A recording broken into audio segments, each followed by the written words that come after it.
ହେନ୍ତା କାଣା ହେଲା ଯେ ମୁଖଫୁଲି ଖାଇ ଯାଉଥିଲୁ ଆର୍ ମୁଖଫୁଲି ଭିତରେ ପୁଲା ଭାରି ଗଲା। ତ ହାଇ ହେଲୋ ମୁଇଁ ଆପଣଙ୍କର ଦିବ୍ୟ ସ୍ୱାଗତ କରୁଛେ ଆଉ ଗୋଟେ ମିନି ବ୍ଲଗ ରେ। ଆଜି ଆମର ଇଭିନିଂ ଟାଇମ ରେ କିଛି କାମ କମା ନାଇଁ ଥିର ବେଲେ ଆମେ ডিসাইড କରି ପକାସୁ କି ଆଜି ତ ଆମର କ୍ଷେତକେ ମୁଖଫୁଲି ଦୁଇଟା ଖାଇଯିମୁ ବୋଲି। ତ ଫଟାଫଟ ରେଡି ଉଡା ହେଇ ଯାଇଛୁ ମୁଖଫୁଲି ଖାଇଯିବାର ଲାଗି। ତା ଆଗରୁ ରାସ୍ତାର ଭିଉ ଟିକେ ଦେଖମା ମ୍ୟାଜିକ ସହିତ।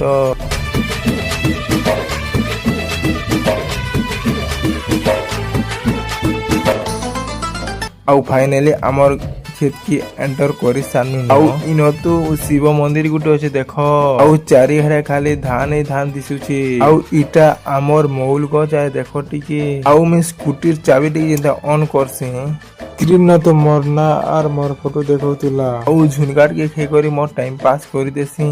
जदि वीडियो भल लागला like share comment our channel के सब्सक्राइब करबटा नहीं भूलबो।